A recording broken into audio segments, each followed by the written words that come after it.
அனைத்து தமிழுள்ளங்களுக்கும் அன்பான வணக்கம். இந்த வீடியோவில் நாம் மாசி மாத ராசி பலன்களை பார்க்கலாம். நிகழும் ஸ்ரீ மங்களகரமான குரோதி வருடம் 2025ஆம் ஆண்டு பிப்ரவரி மாதம் 13ஆம் தேதி வியாழக்கிழமை பிரதமை திதி மக நட்சத்திரம் கூடிய நாளில் மாசி மாதம் பிறக்கிறது.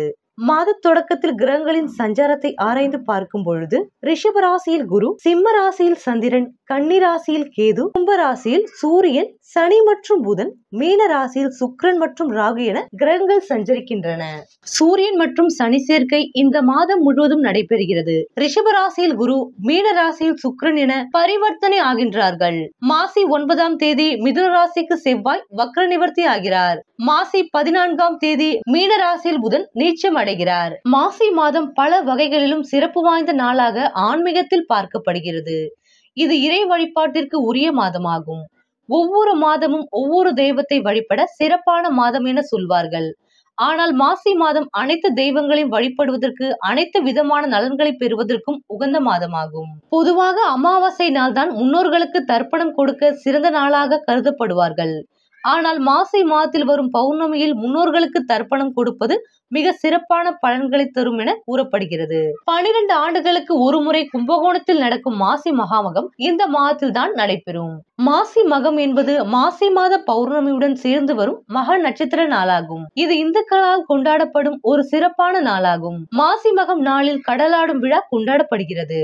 மாசி மகம் பித்ருதோஷம் நீக்கும், தடைகள் நீக்கும் புனித நாளாகும். மாசி மகம் நாளில் புனித நீர் நிலைகளில் நீராடினால் புத்திரபாக்கியம் கிடைக்கும் என்று கூறப்படுகிறது. தமிழ்நாட்டில் 12 ஆண்டுகளுக்கு ஒரு முறை கும்பகோணத்தில் கும்பேஸ்வரர் கோவிலில் மாசி மக திருவிழா சிறப்பாக நடைபெறும்.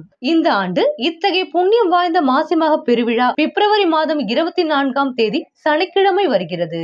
மாசி மகத்தன்று சிவபெருமானை வழிபட்டால் நல்லது நடக்கும். வாழ்க்கையில் வளம் பெறுவீர்கள். வாழ்வில் வளம் பெற வைக்கும் விரதங்களில் ஒன்று சிவராத்திரி, மற்றொன்று நவராத்திரி. சிவபெருமானை நாள் முழுவதும் தியானித்து 6 கால பூஜையும் கண்டு கழித்தால் 16 பேறுகள் பெறலாம் என்பது ஐதீகம். சிவராத்திரி என்பது ஆண்கள் மேற்கொள்ளும் விரதம். நவராத்திரியோ பெண்கள் உபவாசம் இருந்து அம்பிகையை வழிபட்டு பலன் பெறும் விரதமாகும். இந்த கிரகங்களின் சஞ்சாரம் மற்றும் மாற்றத்தினால் உங்கள் ராசிக்கு என்னென்ன பலன்கள் கிடைக்க போகிறது, நீங்கள் செய்ய வேண்டிய பரிகாரங்கள் என்னவென்று இந்த வீடியோவில் பார்க்கலாம். மேஷ ராசிக்காரர்களுக்கு லாபஸ்தானத்தில் சூரியன் பயிற்சி ஆகிறார்.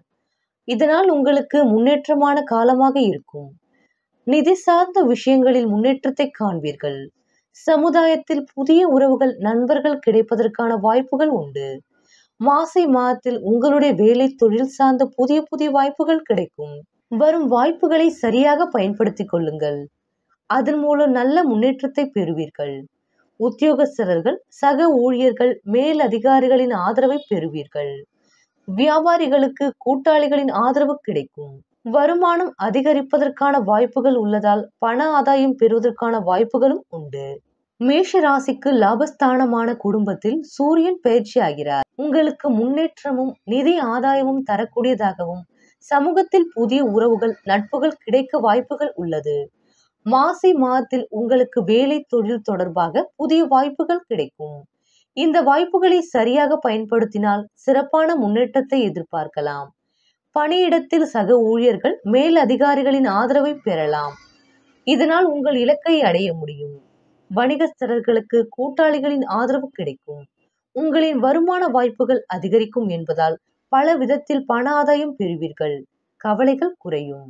அஸ்வினி, பரணி, கார்த்திகை 1ஆம் பாதம் கிரகநிலை தனவாக்கு குடும்பஸ்தானத்தில், குரு தைரிய வீரிய ஸ்தானத்தில், செவ்வாய் ரணரூண ரோகஸ்தானத்தில், கேது தொழில்ஸ்தானத்தில், சூரியன் புதன் லாபஸ்தானத்தில், சனி அயன சயன பூகஸ்தானத்தில், சுக்கிரன் ராகு என கிரகநிலை உள்ளது. கிரக மாற்றங்களை பார்க்கலாம். 5/2/2025 அன்று தொழில்ஸ்தானத்தில் இருந்து புதன் லாபஸ்தானத்திற்கு மாறுகிறார். 11/2/2025 அன்று தனவாக்கு குடும்பஸ்தானத்தில் குரு வக்ர நிவர்த்தி ஆகிறார். 12/2/2025 அன்று தொழில்ஸ்தானத்தில் இருந்து சூரியன் லாபஸ்தானத்திற்கு மாறுகிறார். 21/2/2025 அன்று தைரிய வீரிய ஸ்தானத்தில் செவ்வாய் வக்ர நிவர்த்தி ஆகிறார். 26/2/2025 அன்று பாக்கியஸ்தானத்தில் இருந்து புதன் தொழில்ஸ்தானத்திற்கு மாறுகிறார். மேஷ ராசி அன்பர்களே, நீங்கள் எடுத்த வேலையை சரியான நேரத்தில் செய்து பெயர் வாங்குவீர்கள். இந்த மாதம் ராசிநாதன் செவ்வாய் தைரிய வீரிய ஸ்தானத்தில் வக்ர நிலையில் இருந்தாலும் குருசாரம் பெற்றிருப்பதால் எல்லா காரியங்களும் அனுகூலமாகும். முக்கிய நபர்களின் சந்திப்பும் அவர்களால் உதவியும் கிடைக்கும். உங்கள் வாக்கின் மூலம் அனைத்து காரியங்களையும் சாதித்துக் கொள்வீர்கள். உடல் ஆரோக்கியம் பெறும், மனதில் தைரியம் கூடும், தன்னம்பிக்கை உயரும். எடுத்த காரியங்களை செய்து முடிப்பதில் எதிர்பாராத திருப்பங்கள் ஏற்படும். தொழில் ஸ்தானாதிபதி சனி லாபஸ்தானத்தில் இருப்பதன் மூலம் பலம் பெற்றிருக்கிறார். தொழில் வியாபாரத்தில் முன்னேற்ற வாய்ப்புகள் எதிரில் வந்து தோன்றும். வியாபாரம் தொடர்பான செலவுகள் கூடும். உத்தியோகத்தில் இருப்பவர்களுக்கு முக்கிய பொறுப்பு கிடைக்கலாம். செயல்திறன் அதிகரிக்கும். சக பணியாளர்கள் உங்களுக்கு ஆதரவாக இருப்பார்கள். குடும்பாதிபதி சுக்கிரன் உச்சம் பெற்றிருக்கிறார். குடும்பத்தில் சந்தோஷம் உண்டாகும். பிரிந்து சென்ற குடும்ப உறுப்பினர் மீண்டும் வந்து சேரலாம். கணவன் மனைவிக்கு இடையே இருந்த மனஸ்தாபங்கள் நீங்கும். பிள்ளைகள் கல்வி பற்றிய சிந்தனை அதிகரிக்கும். உறவினர் மத்தியில் மரியாதை கூடும். சுக்கிரனின் சாரபலத்தால் தாய் தந்தையருடன் இருந்து வந்த மனக்கசப்புகள் நீங்கும். பெண்களுக்கு எதிர்பாராத சந்திப்புகள் உண்டாகும். திடீர் செலவுகள் உண்டாகும். முக்கிய பொறுப்புகள் கிடைக்கக்கூடும். முக்கியஸ்தரர்களின் ஆதரவு கிடைக்கும்.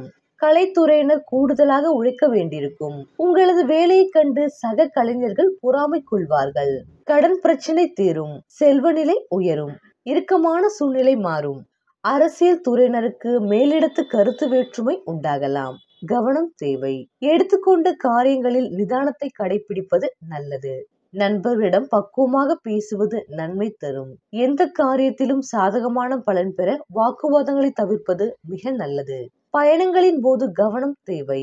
மாணவர்களுக்கு கல்வியில் திருப்தியான நிலை காணப்படும். தன்னம்பிக்கை அதிகரிக்கும்.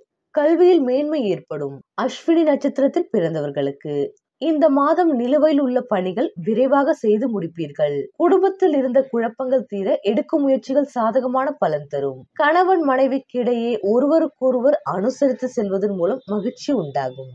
பரணி நட்சத்திரத்தில் பிறந்தவர்களுக்கு இந்த மாதம் குடும்பத்தின் மீது பாசம் அதிகரிக்கும். அவர்களுடன் இனிமையாக பேசி பொழுதை கழிப்பீர்கள்.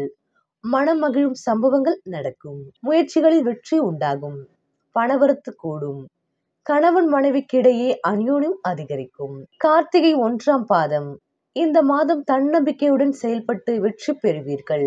உத்தியோகத்தில் மேன்மை உண்டாகும். எதிர்ப்புகள் விலகும். காரிய அனுகூலம் உண்டாகும். ஏதாவது மனக்கவலை இருக்கும். குடும்ப உறுப்பினர்கள் உங்களுக்கு ஒத்துழைப்பு நல்குவார்கள். பரிகாரம்: முருகனுக்கு வெண்பொங்கல் படைத்து வணங்கி வர காரிய வெற்றி உண்டாகும். கவலைகள் தீரும். அதிர்ஷ்ட கிழமைகளை பார்க்கலாம். உங்களுக்கான அதிர்ஷ்ட கிழமைகள் ஞாயிறு, செவ்வாய், வெள்ளி. மேலும் மேஷராசி அன்பர்களே, இந்த மாசி மாத வெள்ளிக்கிழமையில் விரதம் இருந்து அம்மனை வழிபட்டு வாருங்கள். ஒருவருக்கு உடல்நிலை சரியில்லை, குளிக்காமல் பூஜை செய்ய மனம் மறுக்கிறது. இந்த சூழலில் பூஜை செய்ய முடியவில்லையே என்ற ஆதங்கம் மட்டும் உங்களுக்குள் இருக்கிறது. இப்படிப்பட்டவர்களுக்கு ஒரு மாற்று வழி இருக்கிறது. கணவனுக்காக மனைவியும், மனைவிக்காக கணவனும், தந்தைக்காக மகன் அல்லது மகளும், வசதி படைத்தவர்களுக்காக புரோகிதரும், அண்ணனுக்காக தம்பியும் பூஜை செய்யலாம். எங்காவது புண்ணிய தலத்திற்கு போவதாக நேர்ந்து கொண்டு அங்கே போக முடியாத நிலை ஏற்பட்டாலும் மேற்கண்டவர்களுக்கு அவர்களது பிரதிநிதியாக சென்று வரலாம். இப்படி செய்தாலே சம்பந்தப்பட்ட நபருக்கு புண்ணியம் கிடைத்துவிடும்.